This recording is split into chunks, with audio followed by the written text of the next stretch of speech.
Üdvözlök mindenkit! Ebben a videóban a C# lambda kifejezésekről lesz szó, illetve azok használatáról a LinkU lekérdező függvényekkel. Amennyiben a jávás lambda kifejezésekről is szeretnétek egy videót, hogy mondjuk hogyan használhatóak a Stream API-okkal, akkor kommentben írjátok meg és készítek egy olyat is. Ahogy egy korábbi videóban már volt róla szó, a lambda kifejezések nélkül is meg lehet oldani a problémákat, csak segítségükkel felgyorsítható az implementáció, így például az érettségi vizsgákon is hasznos, hiszen időt spórolhatunk velük. A lambda kifejezések a C# 3.0-tól vannak jelen a nyelvben. A lambda kifejezéseket anonimus függvények és főként delegátok létrehozására használjuk a LinkU-ban, ami nem más, mint a Language Integrated Query. A LinkU-val lekérdezéseket, vagyis queryket írhatunk az objektum kollekciókra különböző kulcsszavakkal és operátorokkal. Maguk a lekérdezések nagyban hasonlítanak az Excelben használatos adathalmaz függvényekhez, mint például a minimum, maximum vagy átlag függvény, bár leginkább az adatbázis lekérdezésekkel ekvivalens. Fordítási időben minden lambda kifejezés egy anonimus metódussá konvertálódik. Néhány előnye a lambda kifejezéseknek, hogy az általuk írt metódusokat pontosan ott helyezhetjük el, ahol szükség van rájuk, különösen, ha olyan metódusról van szó, amit csak is ott és akkor akarunk használni. Arról nem is beszélve, hogy lényegesen gyorsabbá teszi az implementációt, hiszen kevesebbet kell gépelni, mivel szerkezetileg sokkal rövidebb a hagyományos megközelítéssel szemben. Azt viszont mindenképpen érdemes leszögezni, hogy a lambda kifejezések nem gyorsabbak a hagyományos metódusoknál. Vagyis amit egyébként egy ciklussal oldanánk meg, az nagy valószínűséggel ugyanolyan gyorsan fut le, mint például a for ciklus. A szintaxisát itt láthatjuk, ahol az input paraméterek a metódus bemeneti paramétereinek felelnek meg, míg a jobb oldal a metódus törzsét jelképezi. Az előbbi példát egy kicsit figyelmesebben megvizsgálva láthatjuk, hogy adott egy számsor, ami 1-től 10-ig egész számokat tartalmaz, majd a páros számokat akarjuk megkapni ebből a számsorból, ehhez a find all függvényt alkalmazzuk, ami a listához tartozik, tehát félreértés ne essék, ez nem LinkU, ez a listának egy metódusa, hogyha megnézzük a listát, akkor lehet is látni, hogy itt van, hogy find all, tehát ez ehhez tartozik. De az anonimus függvény az természetesen használható a paraméterénél, és itt láthatjuk, hogy itt van az anonimus függvény, ahol az x nem más, mint a számsor éppen egy adott eleme, és azt maradékos osztásra, tehát maradék képzéssel pontosabban kettővel osztjuk, ugye úgy tudjuk meg, hogy páros-e, mert hogyha a maradék képzésnél a maradék nulla, akkor az természetesen azt jelenti, hogy páros szám, és ekkor ugye egy for ciklussal a páros számokon végigmenve kiírjuk a képernyőre, amit hogyha elindítunk, ugye ez egy konzol applikáció, akkor lehet látni, hogy a 2, 4, 6, 8, 10 megjelent a képernyőn. Ugyanez LinkU-val így néz ki. Itt láthatjuk, hogy itt most már nem a find all-t, hanem a where függvényt alkalmazzuk, amit, hogyha megvizsgáljuk, akkor lehet látni, hogy ez bizony a System LinkU namespace-hez, vagyis névtérhez tartozik. De a logika az teljesen ugyanaz, tehát itt is lambda kifejezést alkalmazunk a függvény paramétereként, annyi, hogy a végén a toList-tel listává kell alakítani, mert a where alapvetően egy IEnumerable interface-szel tér vissza. Erről majd máskor. A páros számokat ugyanúgy megkapjuk vele, és hogyha ezt a programot futtatjuk, akkor láthatjuk a 2, 4, 6, 8, 10 ugyanúgy megjelenik a képernyőn. És ahogy beszéltük, a lambda kifejezések az anonimus metódusok megírására szolgál, tehát nem kell külön megírnunk a metódust. De ha mégis meg akarnánk írni, vagyis az előzőnek a mintájára, a páros számokat meg akarjuk kapni, akkor értelemszerűen egy páros számok metódust kell írnunk, ami meg tudja nekünk határozni, melyek azok a listában. Ehhez megírtam a get páros számok metódusomat, itt lehet látni, aminek a logikája egy for each ciklussal végigmegy, és a maradék képzéssel megvizsgáljuk ugyanúgy, mint ahogy itt a bemeneti paramétereknél megadtuk a lambda kifejezésben, és megkapjuk a páros számok listát, amit ugye beleteszünk ebbe a listába, és ugyanúgy kiírjuk a képernyőre. Tehát gyakorlatilag ez, illetve ez is tulajdonképpen ennek a metódusnak a helyettesítője, tehát az anonimus metódusa, az a lambda kifejezés. A LinkU-ban elég sok függvény található, én igyekszek csak a leggyakrabban előfordulókra összpontosítani. A következő videóban majd még a group by-ról fogok beszélni, mert az megér egy külön videót is. Az egyszerűség kedvéért egy integer típusú listán fogunk dolgozni, aminek azt a nevet adtam, hogy rendezetlen számsor, és valóban rendezetlen egész számokat tartalmaz. rendezetlen, vagyis ugye nincsenek sorrendben rendezve. A függvényeket kétféleképpen készítjük el. Először lesz egy linkyou.min metódus, amit én írtam, ami gyakorlatilag megmutatja, hogy a linkyou.min függvény, vagyis a ugyanolyan nevű függvény lambda kifejezés segítségével mit is csinál valójában a háttérben. Tehát gyakorlatilag megírtuk a metódusokat, amit ugye a linkyou-ban, illetve a lambda kifejezésekben nem kell megtennünk már, mert már megvannak helyettünk írva, és lehet használni a lambda kifejezést a paraméterként. Láthatjuk, hogy itt a paraméterhez azt írtam, hogy x nyíl x, ami gyakorlatilag ugyanazt jelenti, mintha nem írtam volna a zárójelbe semmit, vagyis a rendezetlen számsor éppen aktuális elemét fogja a min függvény bemenő paraméterként használni. Ha nem írok semmit, akkor is tudja, hogy ő neki ezt kell tennie. Nézzük tehát akkor a linkyou osztályt, amit én írtam, még egyszer hangsúlyozom, tehát ez az én általam írt linkyou osztály, szintén általam írt min metódusa, hogy néz ki. Természetesen a minimum értéket keressük ebből a számsorból, ami ugye a 15. Ha megnézzük ezt az általam írt min függvényt, akkor lehet, vagy metódust, azt lehet látni, hogy ez egy statikus metódus, ami egy integerrel tér vissza, hiszen ugye integer listából kell egy integer, tehát egy egészet kiválasztani, mint minimumot, megkapja bemenő paraméterként magát a számsort, majd definiáltam egy min integer típusú változót, ami felveszi a számsorom nulladik elemét, majd az első elemtől kezdve, ami ugye a második már a listában tulajdonképpen, mert nullánál kezdődik az indexelés, akkor végigmegy a számsoron, és vizsgálja, hogy amennyiben a számsor iedik eleme kisebb, mint az éppen aktuális minimum elem, akkor azt beteszi a min nevű változóba. Ezáltal, amikor lefut a for ciklus, utána a min nevű változóban a lista legkisebb eleme található, és ezzel fog visszatérni. Ugyanerre az analógiára készült a maximum linkyou metódusom is, ahol láthatjuk, hogy maga a linkyou is pontosan ugyanúgy néz ki, mint a minnél, csak max-szal. Tehát, hogyha megnézzük a metódust, akkor láthatjuk, hogy maga a logika teljesen ugyanaz, csak hát természetesen a relációjelet megváltoztattam, illetve a változó nevét, de a végén a maximális értékkel fog visszatérni. A sum függvény talán még ennél is primitívebb, hogyha ennek megnézzük az implementációját, akkor természetesen halál egyszerű, végigmegyünk simán a számsor listánkon, és minden elemét összeadjuk egy összegnevű változóba, és azzal visszatérünk. Nézzük meg most a average-et, ami ugye az átlagképzés, az a következő. Az average függvény ugye nem más, mint a rendezetlen számsorunknak az átlagértékével tér vissza. Ez természetesen egy kalkulált érték, tehát ebből kifolyólag itt nem lehet integer típusú, hiszen egy osztást tartalmaz az átlagszámítás, ebből kifolyólag csak is double-lel térhet vissza, és valóban, ha a linkyou average metódusát megvizsgáljuk, akkor mutatja is, hogy ez bizony egy double-lel képes visszatérni. Most, hogyha bemegyünk az average általam készített metódusba, akkor láthatjuk, hogy az előző mintának megfelelően összeadjuk a számsor elemeit, majd elosztjuk annak darabszámával, és tehát egy double-lel térünk vissza. Mehetünk is tovább. A következő az order by, ami ugye nem más, mint rendezd valami által.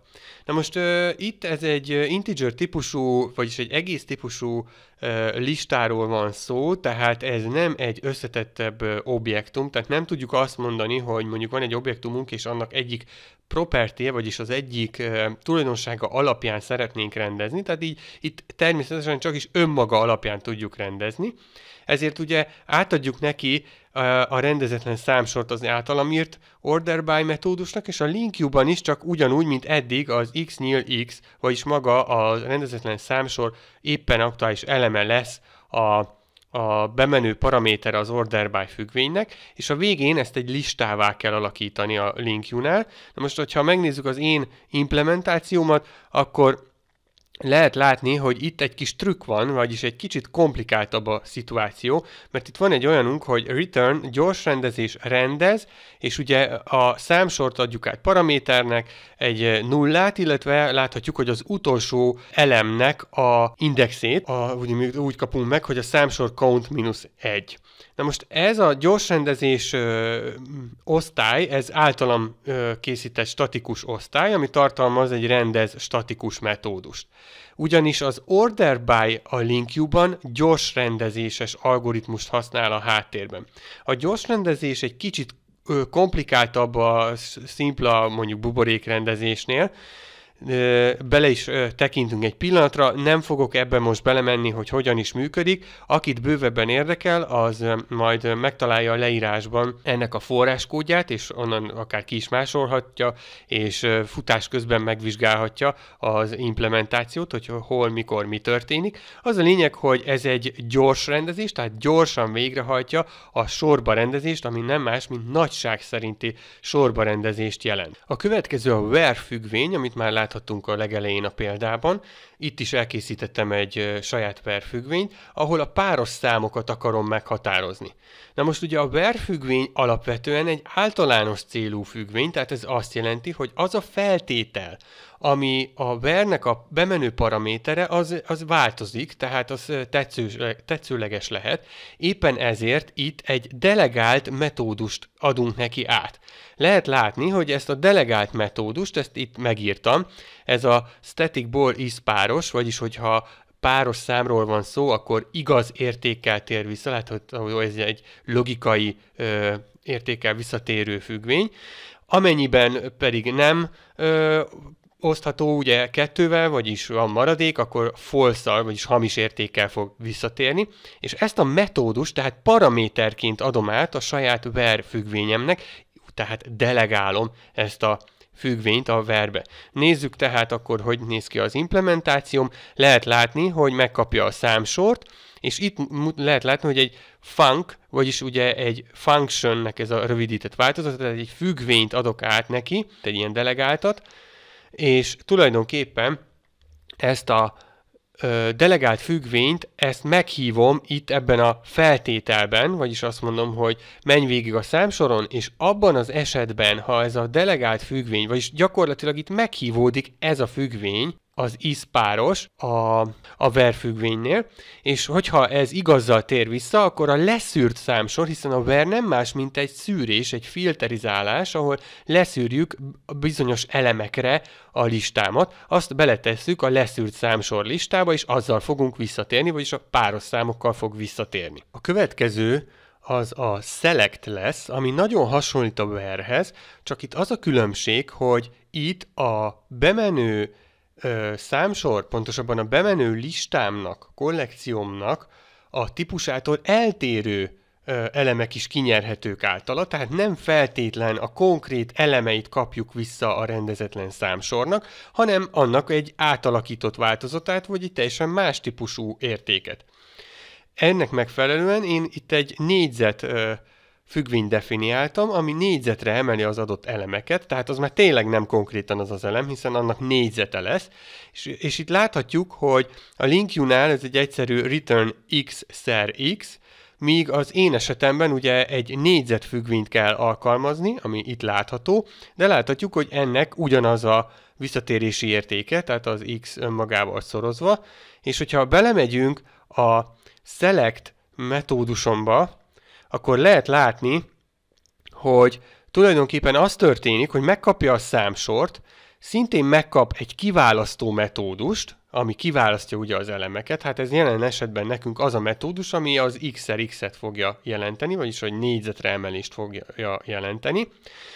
Definiálok egy kiválasztott listát, aminek a típusa, ide annyit írtam csak, hogy T, és lehet látni, hogy a visszatérés típusa is T, és azt is láthatjuk, hogy a selectnél van egy ilyen reláció jelek között egy nagy T, és itt a func-nak hiszen az első az input paraméter típusa, a második pedig az output paraméternek a típusa, és Tehát ez ide csak annyi van írva, hogy T. Na most ez a generikusokat jelenti, akinek idegen ez a generikusok, az ne aggódjon, egyáltalán nem bonyolult, sőt igazság szerint, mivel aki már listákat használ, az már valójában használja, hiszen maga a lista is nem más, mint egy generikus, ott írja is, egy generikus típusú lista.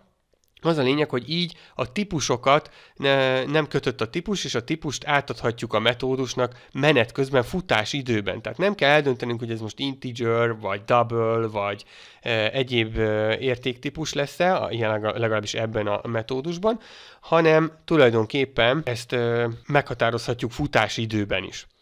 És tehát végigmegyünk egy for ciklussal ezen a számsoron, és minden egyes elemre meghívjuk a kiválasztó metódust, és azt beletesszük a kiválasztott listába, majd visszatérünk vele. Tehát gyakorlatilag minden érték négyzet értékével fog visszatérni. A következő a first függvény, ami önmagáért beszél, legalábbis szerintem, hiszen a legelső előfordulását fogja egy elemnek adni, amire igaz az a feltétel, amit megadunk neki. Én azt találtam ki, hogy ebben a példában legyen az, hogy térjen vissza a legelső olyan elemmel, aminek számjegyeinek összege pontosan 6.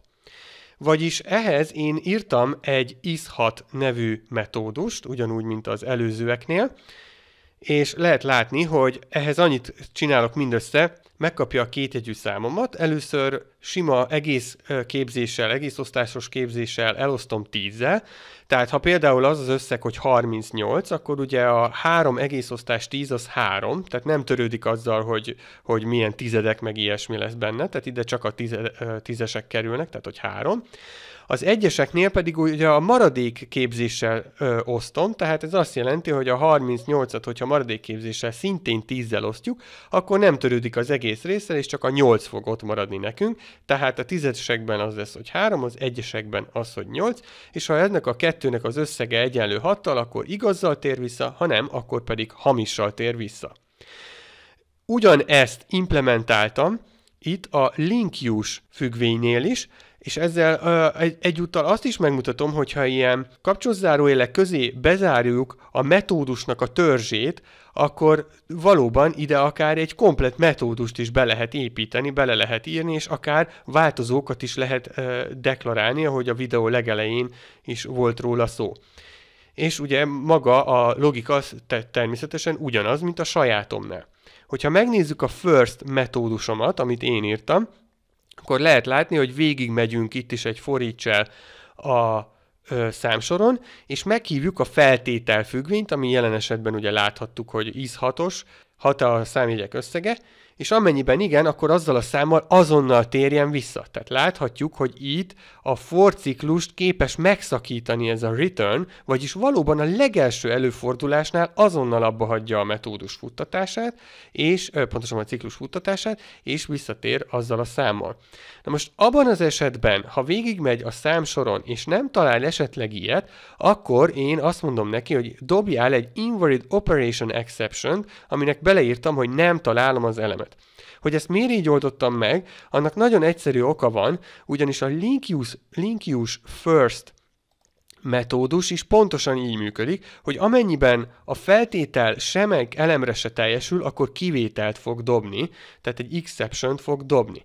Na most ugye előfordul, hogy az ember nem tudja biztosan, hogy egy adott elem valóban szerepel-e a listában, ekkor ugye felmerül a kérdés, hogy de hát akkor mit kell tennünk, hogy az tényleg ne dobjon kivételt, hanem egyszerűen mehessen a program tovább, annak ellenére, hogy nem találta a feltételnek megfelelő elemet. Arra van a first or default, amit én szintén elkészítettem a magam metódusát, de természetesen a LinkU-ban ugyanígy megtalálható, ahol lehet látni, hogy maga a metódus törzse tök ugyanaz, de a végén nem egy kivétel dobok, hanem egyszerűen egy nullal térek vissza, hiszen nem találta meg azt az elemet.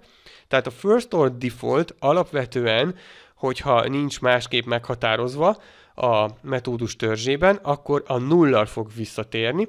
Ennek megfelelően a visszatérés típusánál ugye egy nullable integert definiáltam, tehát nullable integert írtam, hiszen ugye ez a kérdőjel, ez azt jelenti, hogy ez nem kimondottan egy sima integer típus, hanem ez egy nullable, vagyis egy null értéket is felvehető visszatérési típussal rendelkezik. Egyébként lefuttatva senki ne lepődjön meg, hogy az firstnél nem az 51-et fogja megkapni értékként, hiszen ugye mire oda eljutunk, ez a rendezetlen számsor egy rendezetté válik az order by függvény miatt, és ezért a 15-tel kezdődik a listánk, és a 15-öt fogja elsőként megtalálni, ahol a számjegyek összege 6.